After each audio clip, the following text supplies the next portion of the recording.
If you've lived long enough, you already know this. The people you allow into your life don't just influence your day, they shape who you become. Every conversation, every shared moment, every laugh and every silence leaves its mark on your character. Some friends lift you toward the man you're meant to be. Others quietly drain the energy that keeps you moving forward, pulling you away from clarity, from purpose, from peace. This isn't about popularity or social status. It's about something far more fundamental. It's about recognizing that your inner circle isn't just entertainment. It's the environment where your soul either flourishes or withers. The question isn't, do they care about me? Or, how long have we known each other? The question is, are the people in your life helping you become wiser, calmer, stronger, or are they pulling you away from who you're trying to become? Marcus Aurelius wrote, "The soul becomes dyed with the color of its thoughts." But here's what he didn't explicitly say. Your thoughts don't exist in isolation. They're shaped by the voices you allow into your head, the energy you absorb from those around you, the standards you either raise or lower based on the company you keep. Think about the last time you spent an evening with different groups of friends. Notice how your behavior, your language, even your posture changes depending on who you're with. This isn't being fake, it's being human. We naturally adjust to the energy and expectations of those around us. The question is, are those adjustments making you better or worse? Today, we're going to uncover 8 subtle signs of foolish friends, not to judge them, but to help you choose your circle with the wisdom of a Stoic. Because the truth is, you can't save everyone. But you can save yourself by being deliberate about who gets access to your time, your energy, and your peace. Sign 1. They're always negative. There's a particular kind of exhaustion that comes from spending time with someone who sees only what's wrong with the world. Every conversation becomes a catalogue of complaints. Every opportunity is met with cynicism. Every victory, yours or anyone else's, is dismissed or diminished. They don't just share their problems, they weaponize them, turning negativity into a form of attention-seeking that slowly poisons everyone around them. I had a friend like this once. Let's call him Marcus, not after the emperor, but after the heavy energy he carried everywhere he went. Every time we met, he would spend the first 20 minutes detailing everything that had gone wrong since our last conversation. His job was terrible, his relationships were failing, the world was going to hell, and nothing anyone suggested could possibly work, because he'd already thought of it, and it wouldn't help. At first, I told myself I was being a good friend by listening. I was providing support, being patient, showing loyalty. I even felt a twisted sense of pride in being the person he could turn to, the friend who could handle his darkness. But here's what I slowly realized. He wasn't looking for solutions. He wasn't seeking growth or change. He was feeding off the emotional energy of others, using negativity as a way to feel important, to control conversations, to ensure he remained the center of attention. The Stoics understood something profound about this dynamic. Epictetus taught that we become like the people we spend time with, not just in our actions, but in our very way of thinking.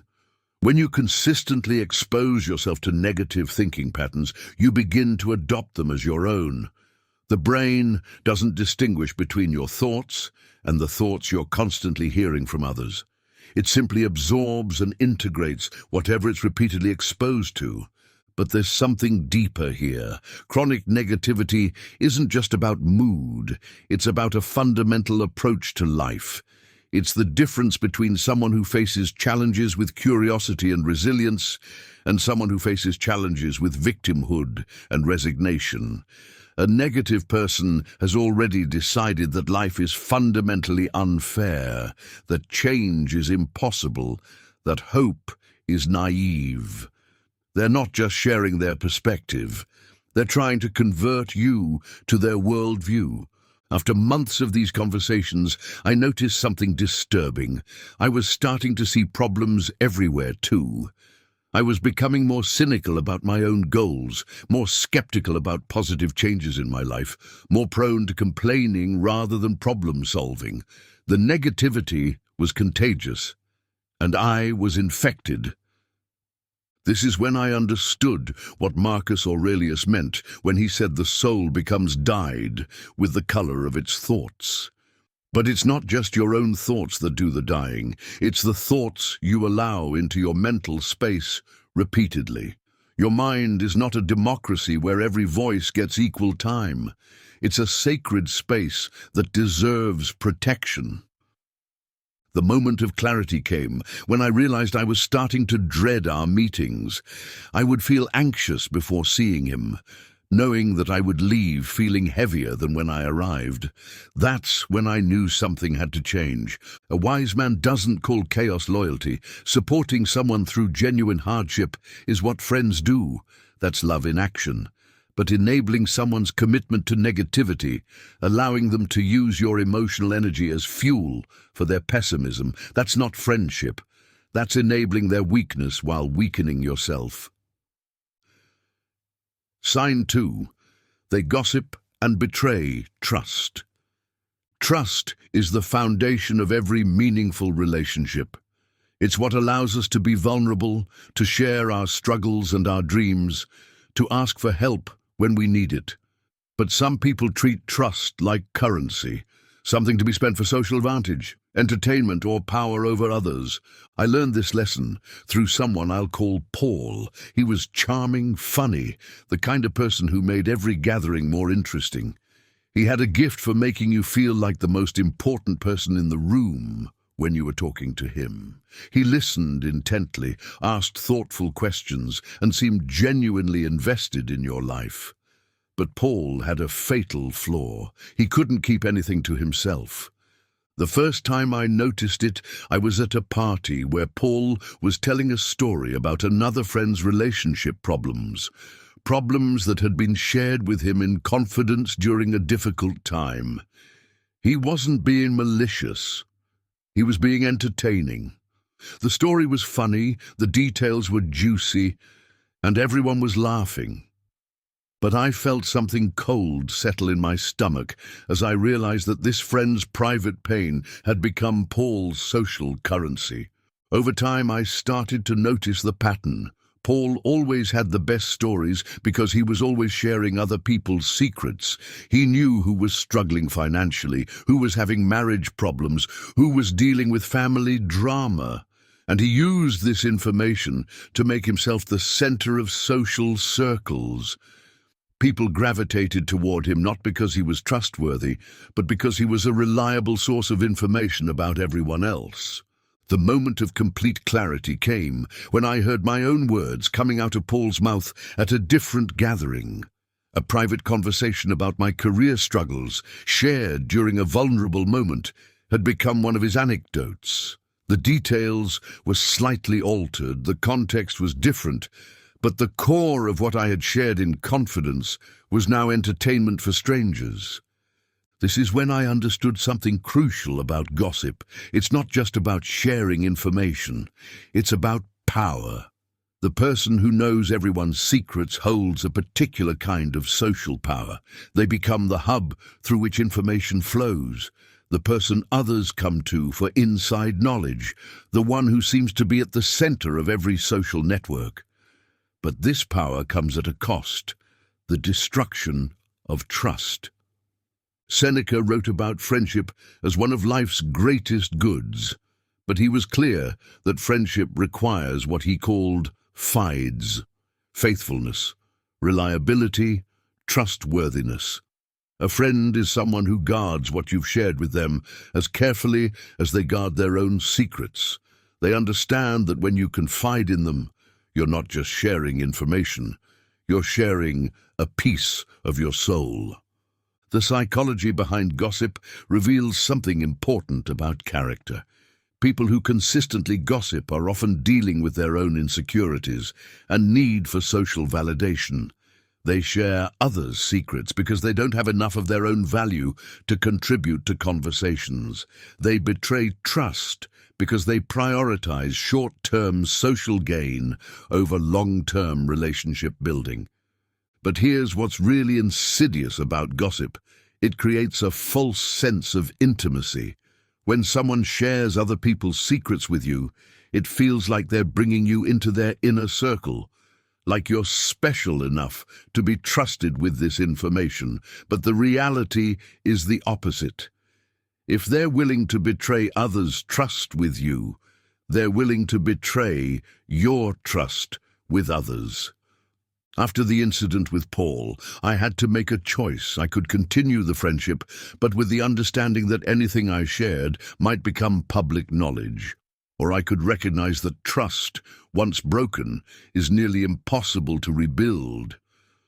I chose to step back, not out of anger, but out of wisdom. Trust is a choice, so is silence.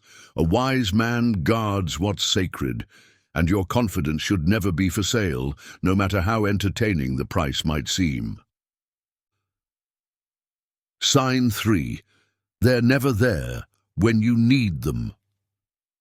Friendship reveals its true nature not in moments of celebration, but in moments of crisis.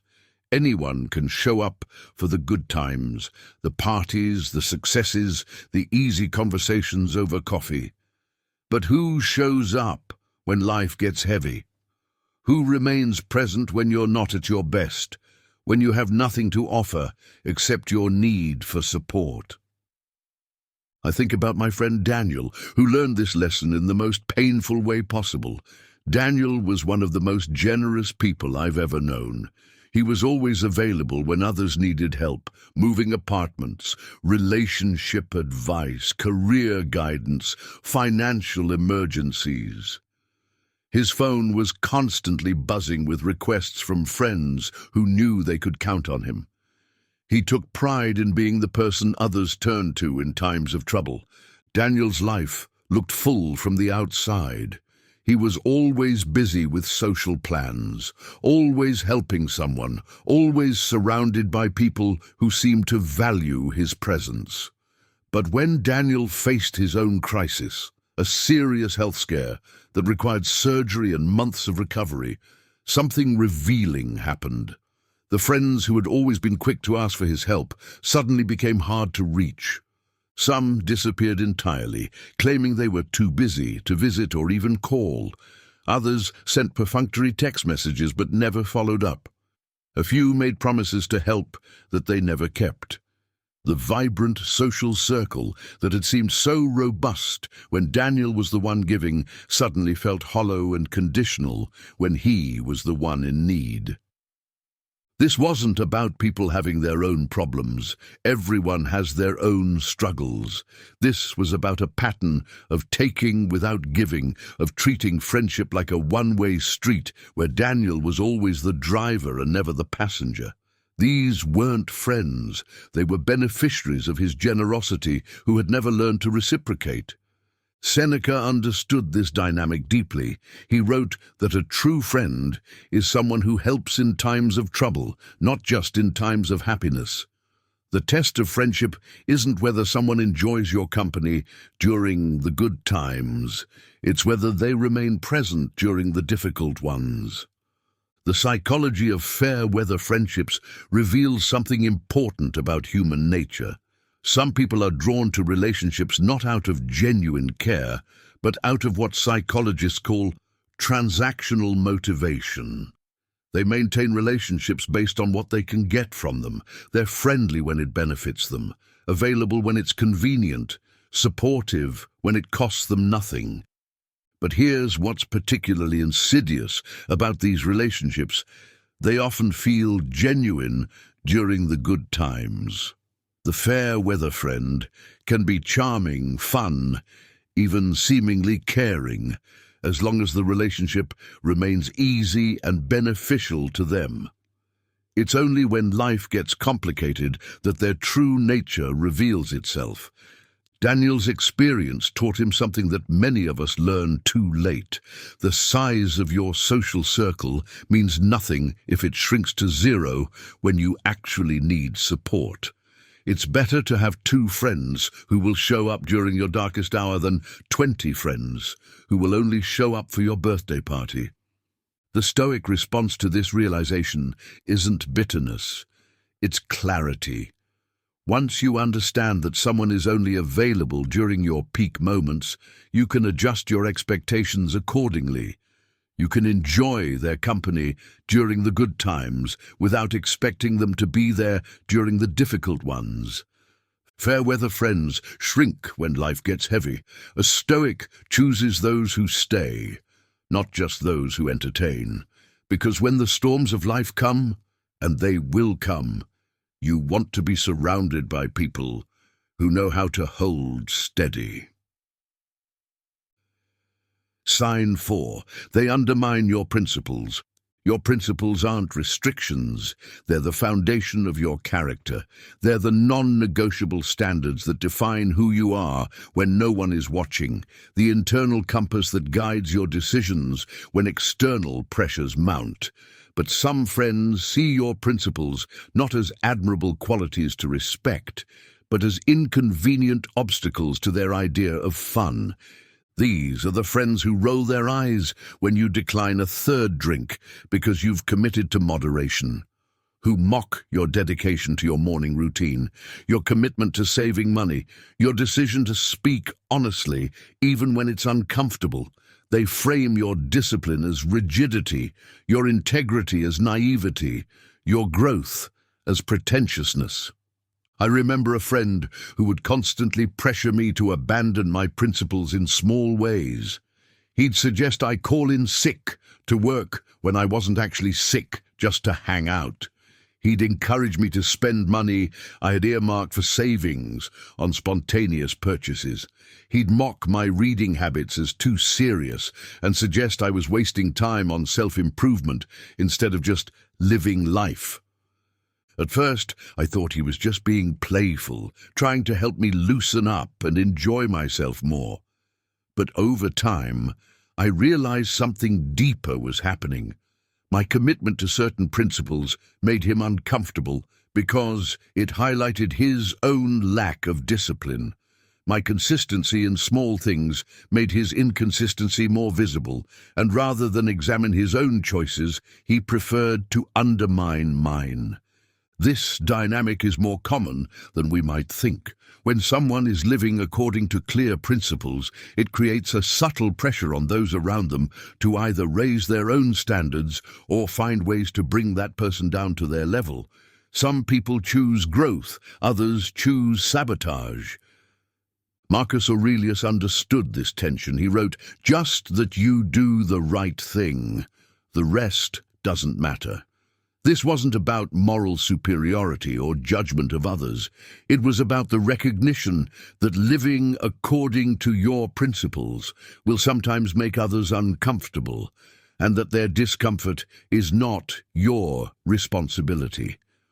The friend who undermines your principles is essentially asking you to betray yourself for their comfort. They're saying that their momentary entertainment is more important than your long-term character development. They're asking you to abandon the very qualities that make you trustworthy, reliable, and strong. But here's what's particularly dangerous about this dynamic. These friends are often charming and persuasive. They don't present themselves as enemies of your growth. They present themselves as advocates for your happiness.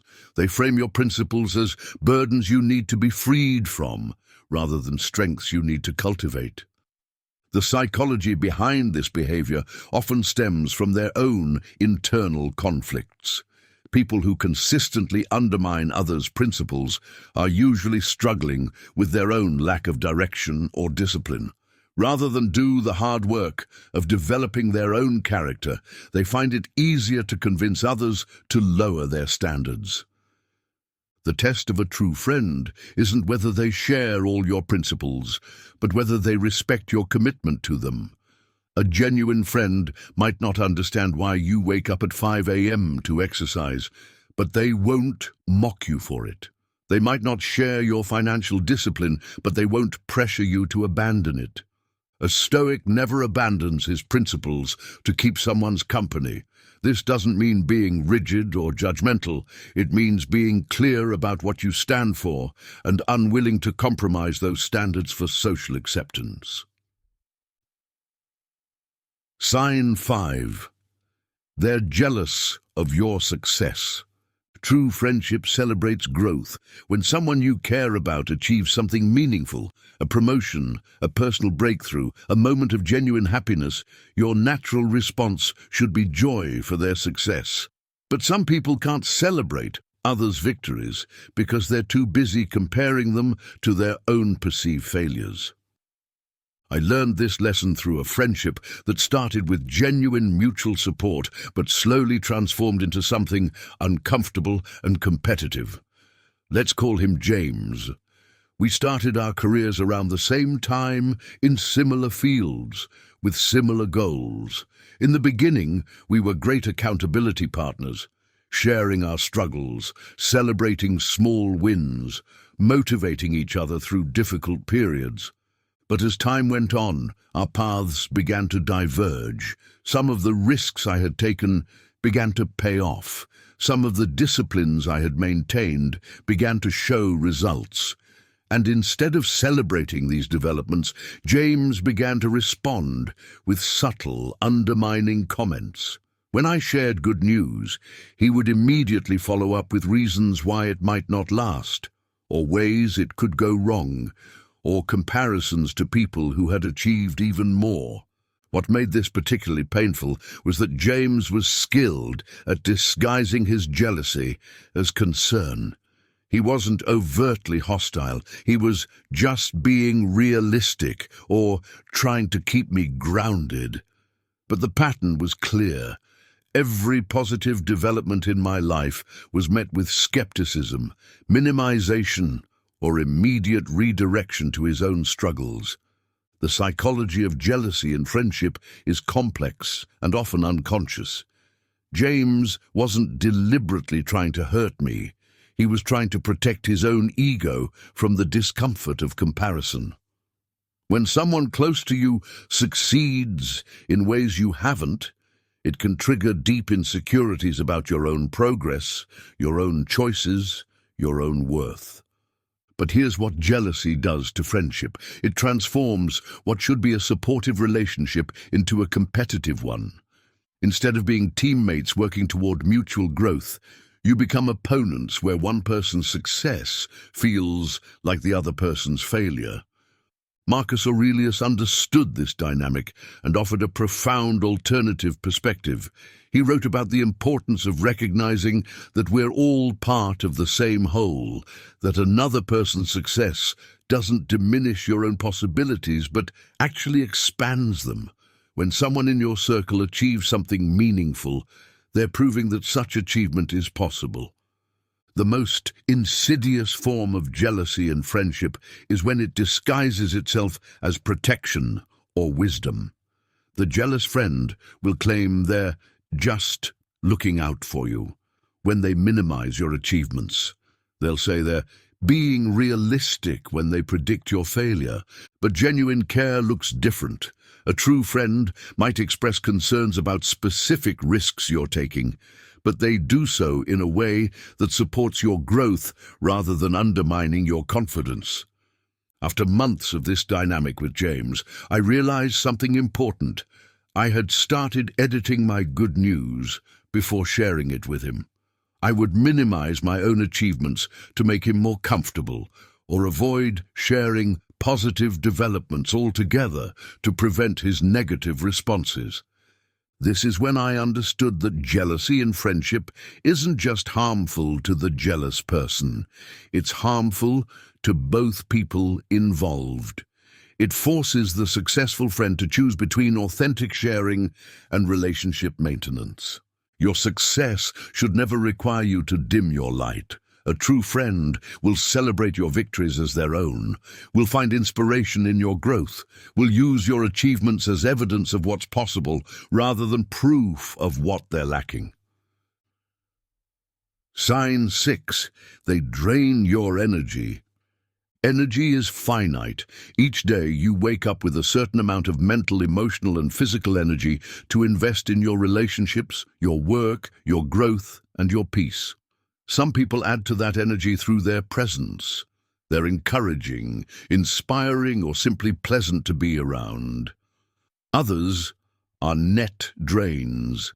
Every interaction leaves you feeling more exhausted than when it began.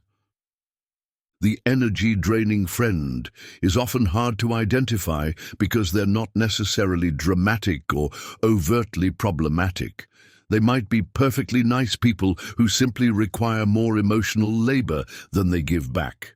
They're the friend who turns every conversation into a therapy session where you're always the therapist, who always has a crisis that needs your immediate attention, who never asks how you're doing, but always has plenty to say about how they're doing. I think about a friend who would call me regularly, and every conversation followed the same pattern.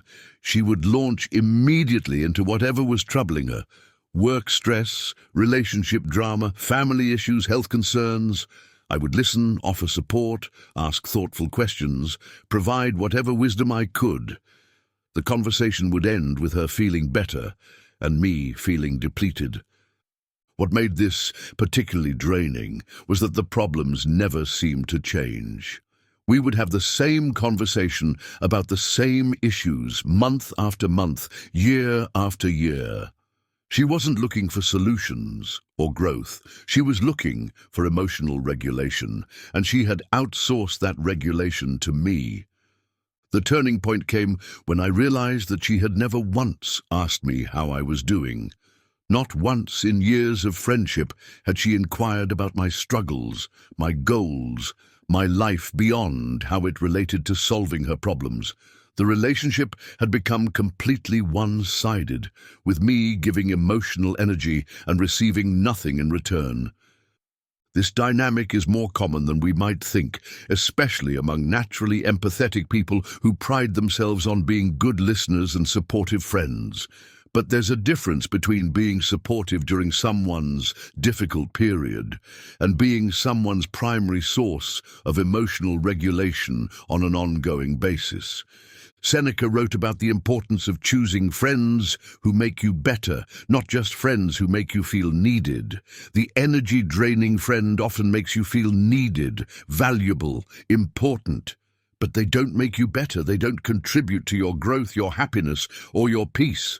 The psychology behind this dynamic often involves what therapists call emotional vampirism, people who have learned to regulate their own emotions by extracting emotional energy from others. They're not necessarily malicious, but they've developed a pattern of managing their own distress by transferring it to people around them. What makes this particularly difficult is that these friends are often genuinely struggling.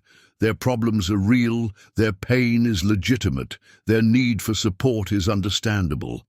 But the issue isn't whether they deserve help, it's whether the relationship is sustainable and mutually beneficial. A wise man knows when to release what no longer serves his peace. This isn't about keeping score or demanding perfect reciprocity.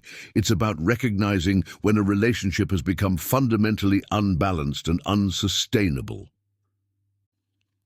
Sign 7. They refuse to grow. Growth is one of the most fundamental aspects of human life. We're meant to learn, to change, to become wiser and stronger over time. But some people reach a point where they simply stop growing. They become comfortable with their limitations, satisfied with their excuses, and resistant to any change that would require effort or discomfort.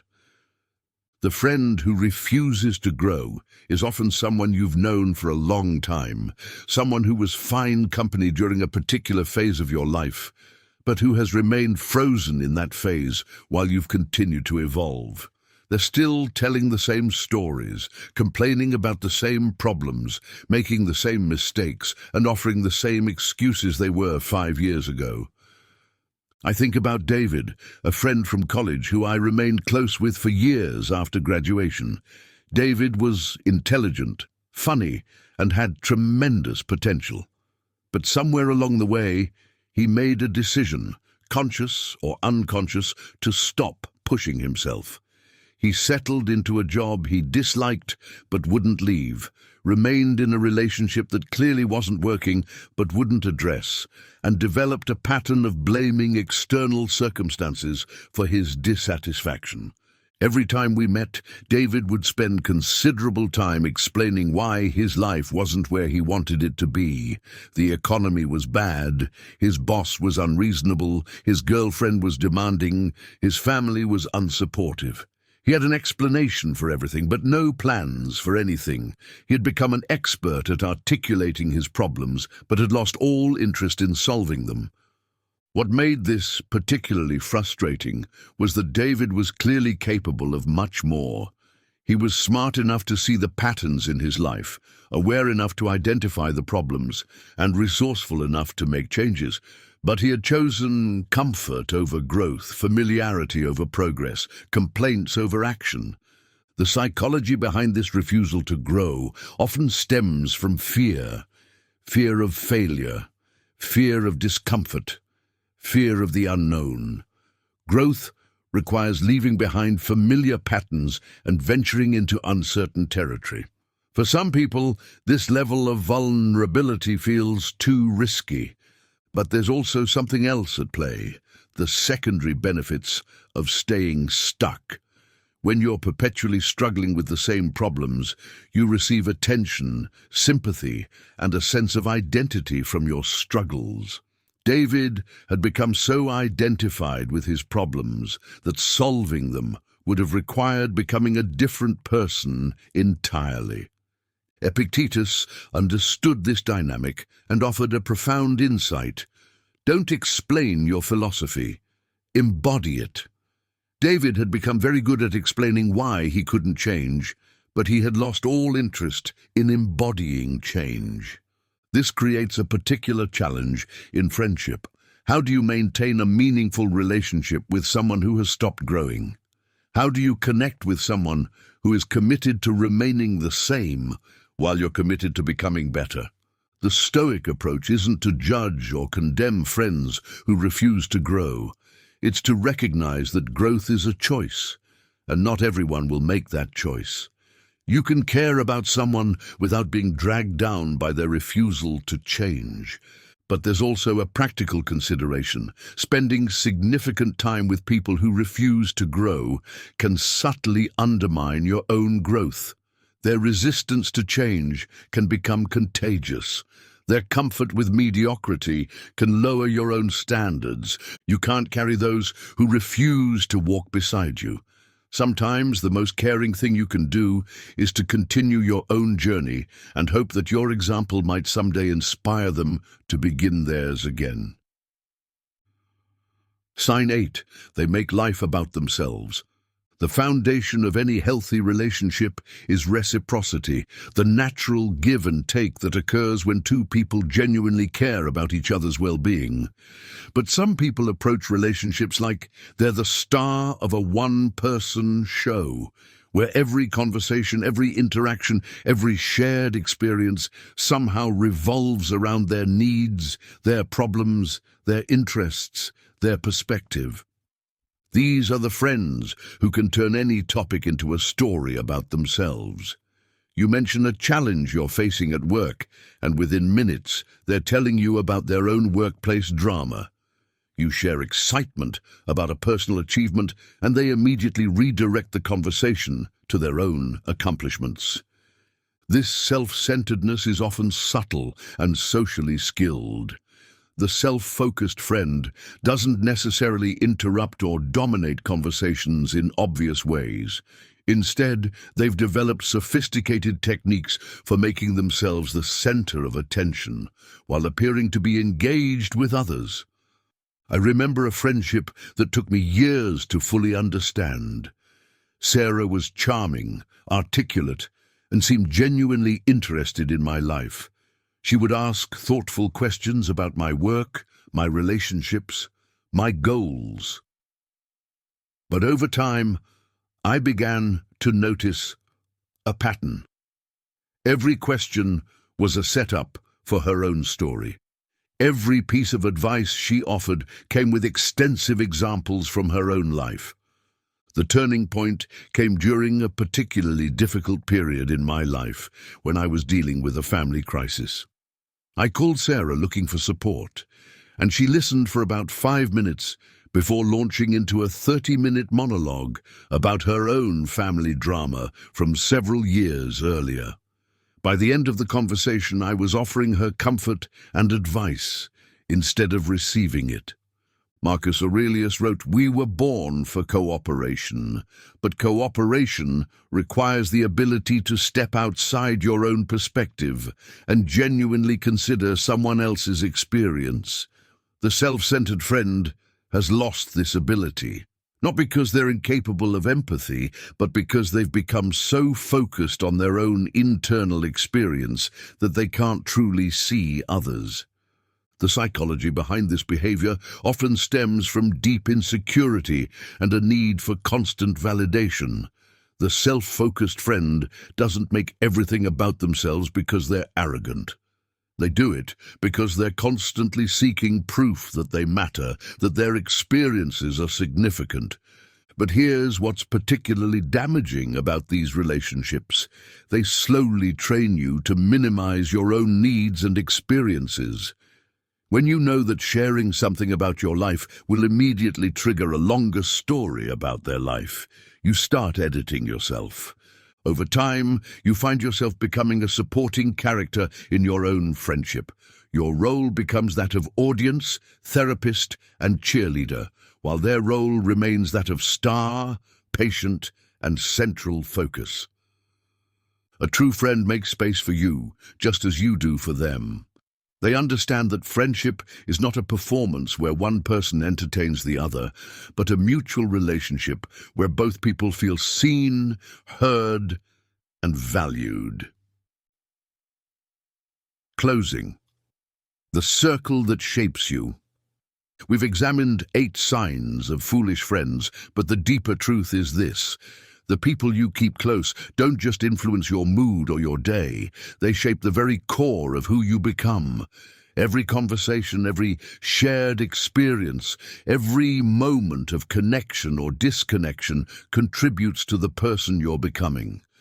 Your circle isn't just about friendship, it's about the environment in which your character develops. Marcus Aurelius understood this when he wrote about the importance of choosing our companions carefully. He knew that we absorb the qualities of those around us, that we become like the people we spend time with, that our inner peace depends partly on the energy we allow into our lives.